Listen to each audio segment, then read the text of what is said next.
All right, guys, this is Module 6A homework, and we're only going to do the problems that are highlighted here.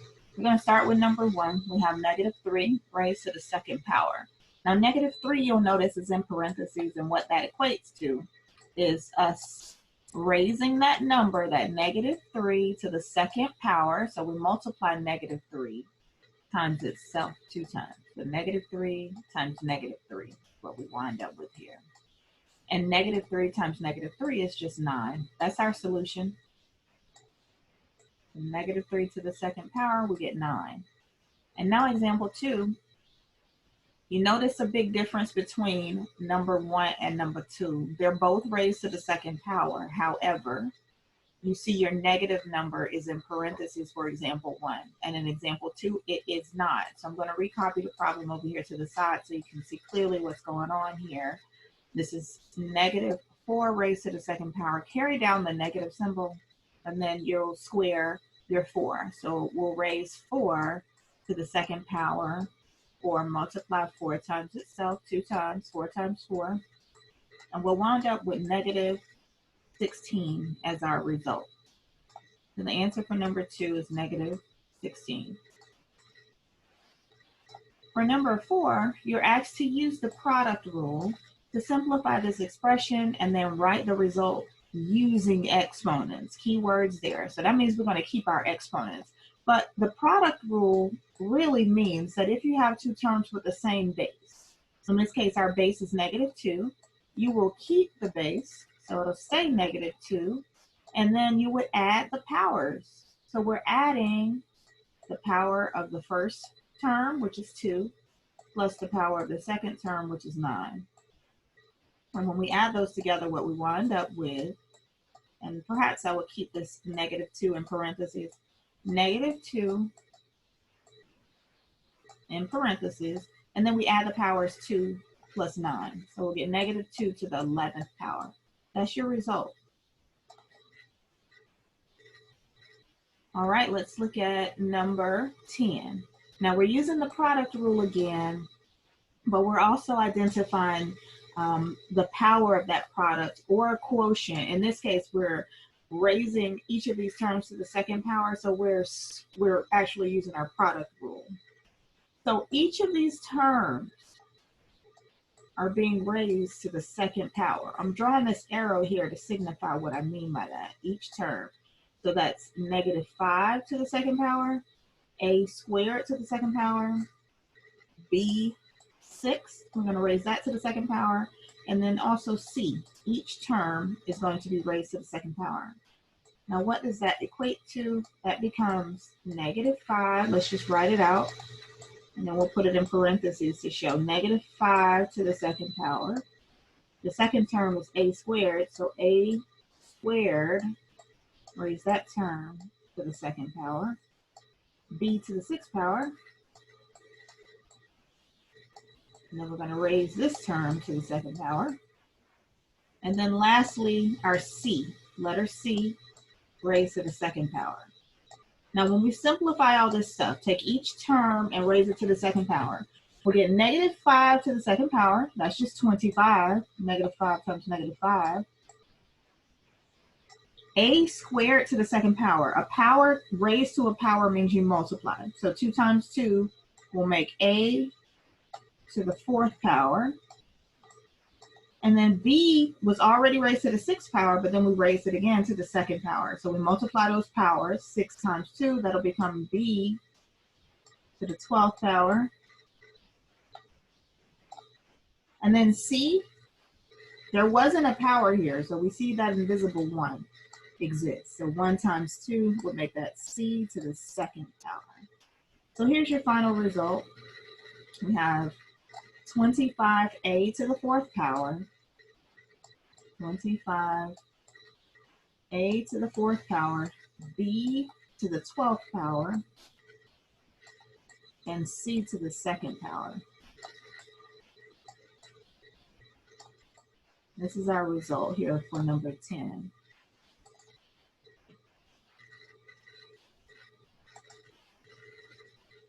And now we're going to look at number 15. Any term raised to the power of 0, guys, any term that you raise to the power of 0 equals 1. So anything raised to the power of 0 is 1. Right here, this p to the 0 power is 1. And that 1 you multiply by the negative 8. That becomes negative 8.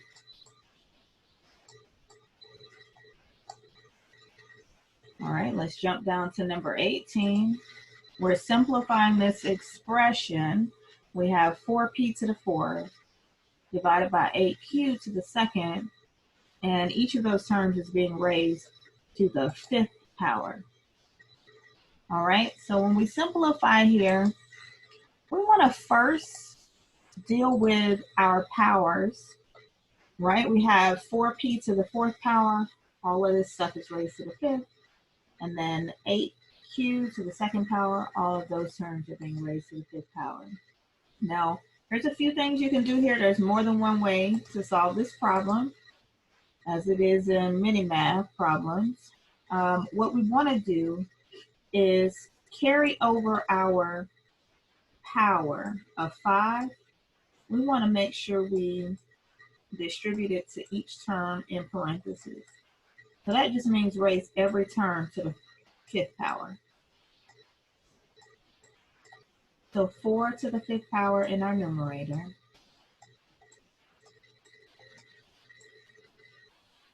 Next to that 4, we have p to the 4th power. I'm going to put parentheses around that term because we're raising it to the 5th power as well. And then divide it by. In the denominator, we have 8. So we'll raise 8 to the 5th power times q squared. So q to the 2nd power. And then we also want to raise this term to the 5th power. And now we're going to simplify that a little bit more. So first we have 4 raised to the 5th power. So 4 raised to the 5th power in our numerator becomes 1024. Now next to 1024, we have p to the 4th raised to the 5th. Multiply those powers together. So 4 times 5, this will become p to the 20th power. So 4 times 5 gives us p to the 20th power. And in our denominator, we're raising 8 to the 5th power. That becomes 32,768. And next to 8 to the 5th power, we had q squared, but then we're raising it to the 5th power, so we multiply those two powers together. 2 times 5 will become q to the 10th power. All right, now we can likely simplify our whole number. So 1024 and 32,768, we can simplify those terms. Now they're both even, so we know we could at least divide them both by 2, but I would try simplifying them to see if they could be divided into each other. So we're checking to see if 32,768 can be divided by 1,024, and it does.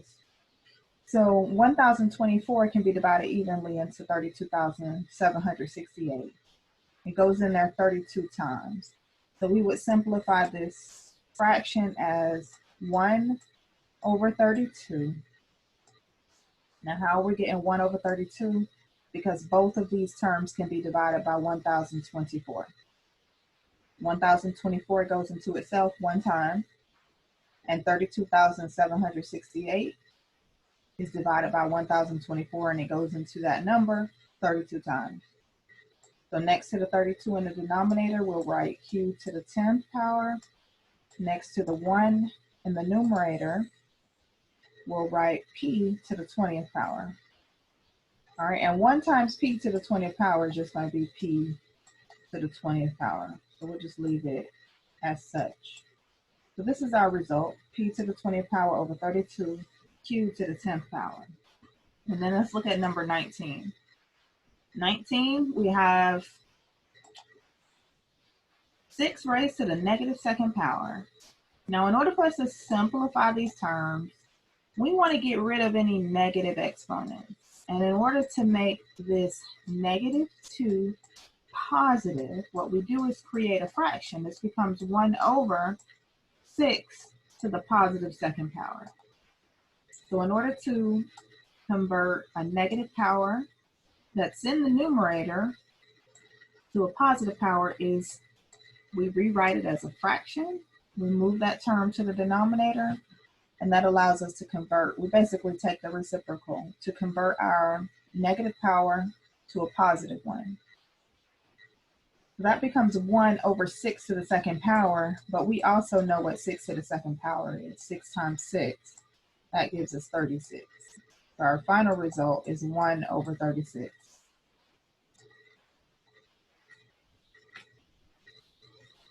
And now for 21, notice how when we had our negative power up here in the numerator, in order to make it positive, we moved it down to the denominator. But what if we have the reversal? Right now we have a negative power in the denominator. So to make it positive, we move it up to the numerator. So this becomes p to the 15th power. That's how we convert that to a positive power. We just move it up to the numerator. And p to the 15th power is there by itself because the only other term that's in the numerator is 1. And 1 times p to the 15th is just going to be p to the 15th. All right, let's look at 25. All right, all of these terms are being raised to the negative third power. So let's do that first. Let's raise each term to the negative third power. All right, let's get rid of this here. So we're raising each term to the negative third power. So that's x to the negative second. When we raise it to the negative third, we're multiplying these two terms together. So -2 times -3 becomes x to the positive 6th power. And our y value that's in the numerator, 2 times -3, becomes y, and that's 2 times -3 to the -6th power. In our denominator, remember we're raising each term to the negative third power.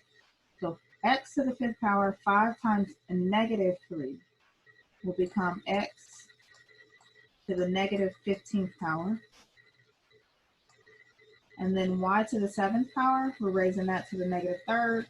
Multiply 7 times -3, we'll get y. That's a y here.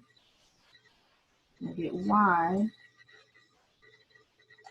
-3 times 7 makes this power -21. Now at this stage, what you notice is you have a set of common terms that have the same base. I have x terms and I have y terms. We can combine those terms. So when you divide powers that have the same base, you subtract their powers. So x to the 6th, let me separate this out so you can see it. X to the 6th divided by x to the 15th. Those two terms both have a base of x.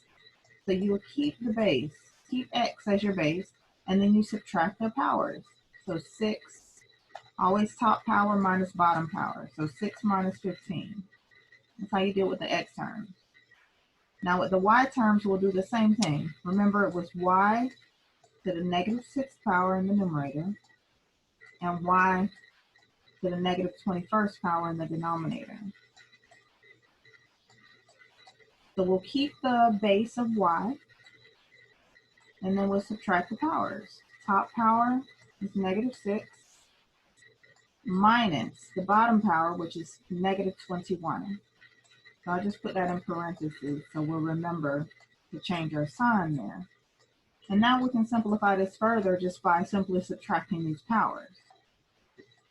So first, looking at our x terms, we have our power of our first digit, which is 6, minus the power of the second digit, which was 15. So that will become x to the negative 9th power.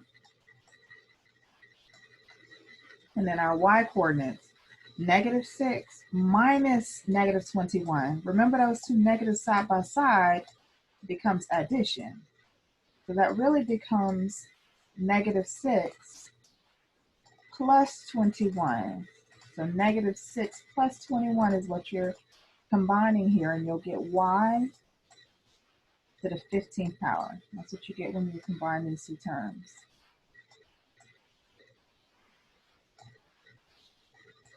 Now we aren't quite done here. The reason we aren't done is because we still have a negative power.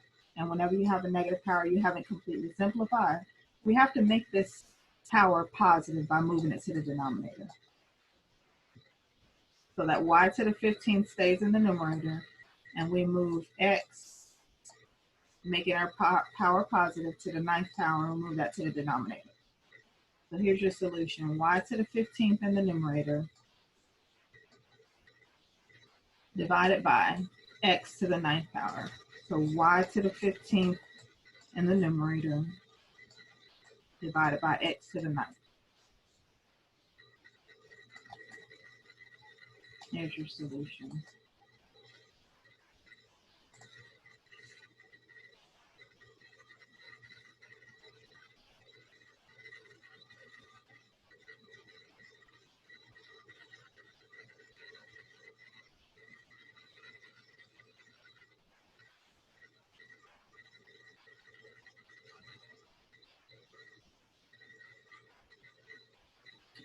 All right, so let's see. Our power, our x to the 6th power and our x to the negative 15th power.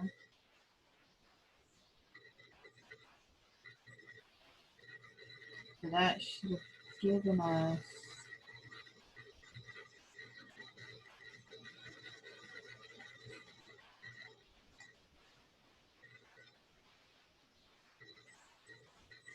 all right, I think our numbers are fine here. I'm just looking over that one, number 25. Let's go down to number 32. We're asked to write these terms in scientific notation. Now, scientific notation is just another way to rewrite large numbers. We have a big number here. It's 1,480,000. And currently, if I asked you to place the decimal point in the space where you don't change the value of this number, where 1,480,000 stays the same, where would a decimal point be in any digit? If you don't see it, it's always at the end of a number. So right now it would be right here behind the last zero. In order to write this term in scientific notation, we need to move this decimal point to a place that's behind a single digit. So it has to be behind a digit that's larger than 0, but smaller than 10. So 1, 2, 3, 4, 5, 6, 7, 8, or 9. You want that single digit number to be in front of the decimal point. Right now we have 1,480,000 in front of it. So if I shift this decimal point one place to the left, then I'll still have a huge number in front of it. I'll have 14,000, or we'll have 14,148,000 in front of it. If I move it one more space, again, we'll have a huge number in front of the decimal point. So we'll keep shifting until the number that's in front of my decimal point is smaller than 10, but bigger than 0. So right there in front of the decimal point, if we stop behind 8, what's in front of that decimal point will be 148. Still too big. So move over one space to the left. 14, still a little too big. One more space. Boom. We want our decimal point to be right here behind the 1. Now, that's our goal, to get the decimal point right behind the number 1. So we want it to look like this, 1.48. And we don't have to write those zeros behind it. So just the significant digits, 1.48. And then times 10 raised to the power. All right, so we want to count how many spaces we moved over to the left. We have to move over 1, 2, 3, 4, 5, 6 spaces to the left. That's the negative direction. So in scientific notation, we should write 1.48, actually 1.48. And because we're moving to the negative direction, we know to move it out of scientific notation, we'll actually be moving in the positive direction. Okay, so we want to make sure that when we write our power, so 1.48 times 10, that we're showing the shift that has to happen in order for us to get out of scientific notation and go back to the number we started with. So 1.48, to go back to the number we started with, we got to move in a positive direction. So our power should be positive 6. For number 33, we're writing this number in standard notation, so it's already in scientific notation this time. And now we're going backward. We're taking it out of scientific notation. Let me rewrite the decimal over here to the side, 6.613. And it's times 10 to the negative 9, which means to get out of scientific notation, we got to move in the negative direction 9 spaces. So starting here, we're going to move to the left 9 spaces. 1, that's going to be a lot of spaces. 2, 3, 4, 5, 6, 7, 8, 9. So I'm going to count the humps to see how many zeros we need to have. 1, 2, 3, 4, 5, 6, 7, 8 zeros in front of that 6.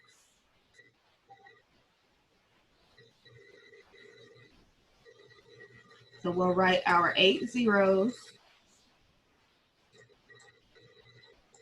That's 4, 5, 6, 7, 8 zeros. All right, stop right there. I'll put our decimal point right there. That's what we're doing. We have our 8 zeros and then the rest of these digits. So 6613.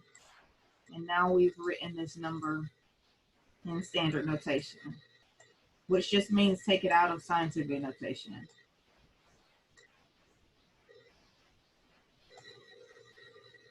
All right, let's look at number 36. This is a multi-step problem. We're asked to fill in this table. We're looking at our terms and then we're writing the coefficients. Now, coefficient just means the number that's in front of the variable. So in this case, 9x, the coefficient would be 9. 3.8x to the second power, the coefficient is 3.8. Negative 3x cubed, the coefficient is negative 3. So that's all you have to do here. Our coefficient for each of these problems, again, are the numbers or terms that are in front of the variable. All right, so we got negative 3 here in front of our variable. We have 3.8 for the second one in front of our variable. 9 in front of our variable. And when we don't have a variable at all, we'll just write that constant. That's our coefficient. That's negative 3, 3.8, 9, and negative 4. Let's look at 39. For 39, you're asked to determine the degree of the polynomial. Okay, the degree is just the highest power. So the degree is the highest power. And in this case, what's our highest power? It is 8. So that's going to be our degree. What is the degree of this polynomial? The highest power is 8. When it comes to naming, monomial, that means that the expression or the term, there's only one term in that expression. That's what mono means. Monomial, one term. Binomial means you have 2 terms. A trinomial means you have 3 terms. And if you don't have a 1 term, 2 term, or 3 term, you choose none of these. Now, how many terms do we have? In this example, we have 1, 2, 3. So this will be a trinomial. So it's a degree of 8, and it's a trinomial. Let's look at number 41.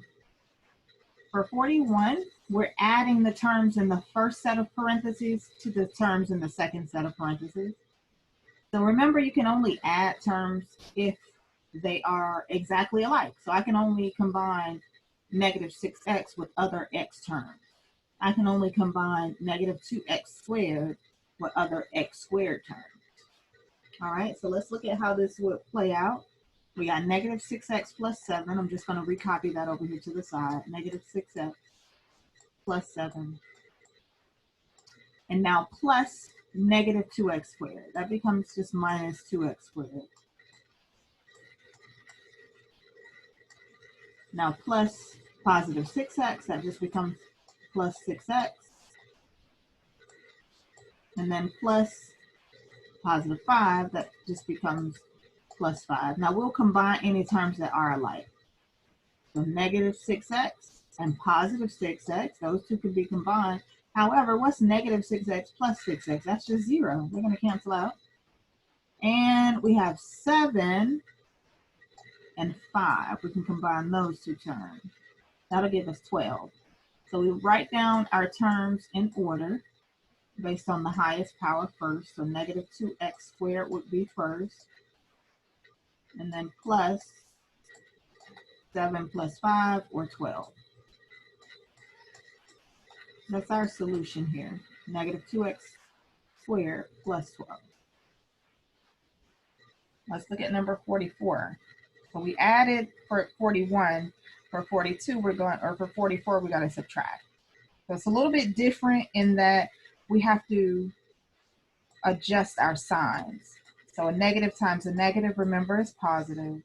A negative times a positive becomes negative. So we'll rewrite again, starting with the first term, 2x squared plus 3x minus 8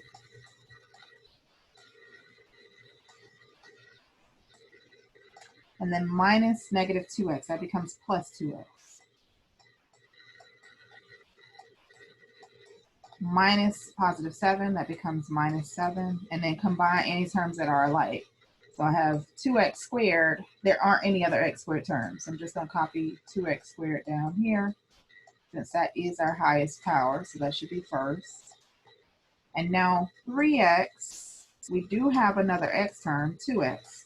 So we combine these two together, we'll get 5x. That's 3x plus 2x. So plus 5x would be next. And then negative 8 minus 7. That'll give us negative 15 on the end.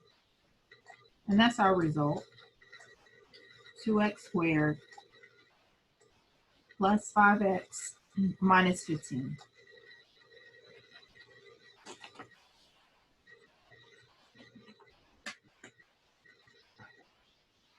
Now for number 51, we're multiplying these terms together. So remember, you're multiplying everything in the first set of parentheses by everything in that second set of parentheses. This method is sometimes called the FOIL method. We're foiling these terms, multiplying the first terms. FOIL, the acronym, means first terms. So it's the first term in both sets of parentheses. The outer terms, which would be the outer terms in both sets of parentheses, and then the inner terms, so negative 9 and 2x, and then the last term. All right, so let's go ahead and distribute. Really, we're just multiplying everything in the first set of parentheses by everything in the second set of parentheses. So that means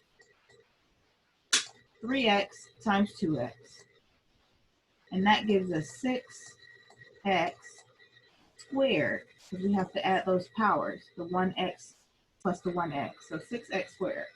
And now 3x times negative 3 gives us negative 9x. Now the inner terms, negative 9 times 2x gives us negative 18x. And then the last two terms, negative 9 times negative 3, that gives us positive 27.